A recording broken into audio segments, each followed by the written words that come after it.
Today we're going to take a look at 3 apartments for sale on the Upper East Side near 86th and 2nd. This building only has 2, 3, and 4 bedroom apartments. The kitchen in the 4-bedroom towards the end is larger than my entire first apartment in New York. If you're new here, my name is Haley Bailiff and I'm a real estate agent here in New York City. We're going to start with the 2-bedroom and work our way up until we end with a view from the rooftop. This is the final 2-bedroom available in this building, which is currently listed at $2,050,000. The taxes and common charges every month total to $2,926, and the unit is roughly 1,102 square feet.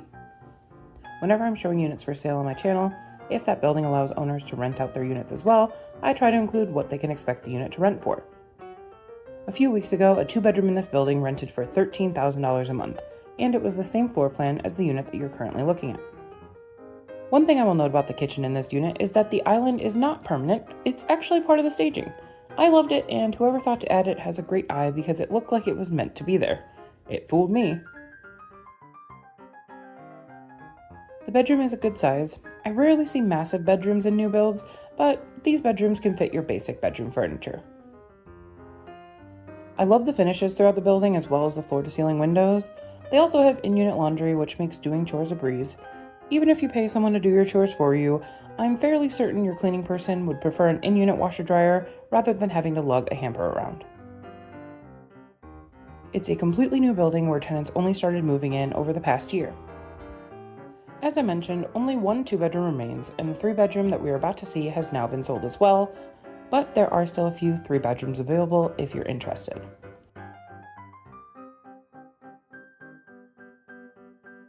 Occasionally throughout this video, you will see Caleb from Core who showed me around the building. Their team was a delight and very flexible while setting up my appointment, which I am very grateful for. Even though the 3-bedroom that we are looking at is already sold, for those interested, the unit was listed for $3,550,000.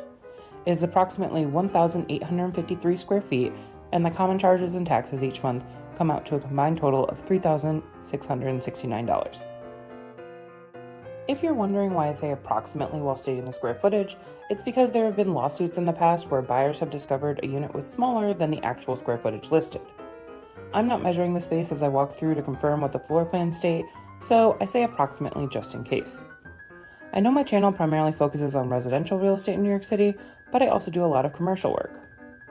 One thing I find very interesting is the difference between how square footage is treated in commercial transactions versus residential. Oftentimes, while renting a commercial space, your rent is listed as a price per square foot. The more square footage you want, the higher the overall price. That makes sense. What's interesting is that most landlords and commercial brokers don't list the unit's actual square footage. It's expanded from the leasable square footage to also include common areas such as public restrooms, hallways, lobbies, shared kitchen spaces, elevators, and whatever other common spaces there might be in a commercial building. Sometimes they add as much as 20 to 30% extra square footage. I understand to a certain extent why they do this, but as someone who has helped a number of tenants find spaces, I cannot stand the inaccuracy. I had a therapy client who needed a certain amount of square footage to fit a certain number of offices. We put in an offer on a space, and then when their architect went in to measure, we found that the listing agent had inflated the square footage by an extra 15%. So now my client can't add as many offices as they needed to, and their business has a lower max profit considering they have less space to use. Moral of the story, unless I've personally measured a space, I'm going to say it's approximately X amount of square footage. With all that being said, the first unit we saw was only around 1,100 square feet, while this one is over 1,800 square feet. And you can feel the difference. It is New York, so of course there are a ton of hallways, but thankfully the hallways aren't the only extra square footage between the first 2 units. This 3-bedroom kitchen and living room is significantly larger, and the primary bedroom feels much larger as well. I can understand why this unit was taken. The primary faces away from the street and it feels extra secluded, your own private oasis. A 3-bedroom in this building rented last fall for $17,000 a month. There are still 3 bedrooms available, including one on the 8th floor that has a private balcony, and that unit is listed for $3,750,000. At the beginning of this video, I mentioned that the kitchen in the 4-bedroom is so large that I can probably fit my entire first New York City apartment inside of it, and I'm not kidding. I had that thought when I first walked into the apartment, and honestly, looking at the footage again now, it's definitely bigger than my first apartment was. If you've seen my current apartment tour, I'm not talking about that space. I actually had to buy half of my furniture that you saw in that video when I moved into my current place because my first apartment here was so small that I didn't have a table or a desk or a TV. The amount of furniture I would need to buy if I bought this place, though? Oh. I like the added touch of a small balcony off the living area, and the living room is large enough where it is begging you to have guests over to entertain. There's one bedroom near the living area as well that is currently set up as a home office. If you don't have kids, what would you use all the extra bedrooms for?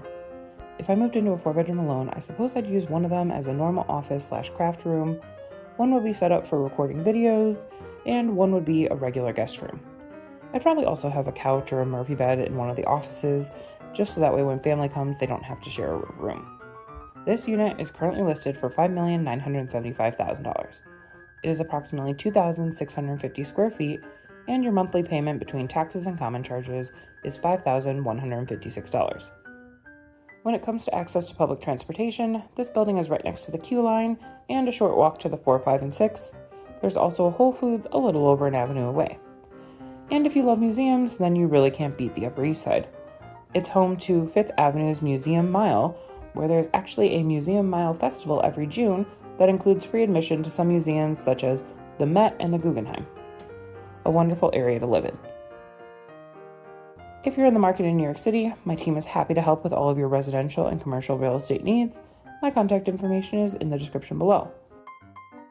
If you'd be interested in being featured in an upcoming video, I also have a Google form in the description, and I'd love to meet you. As we wrap up looking at this 4-bedroom, we end in the massive primary suite.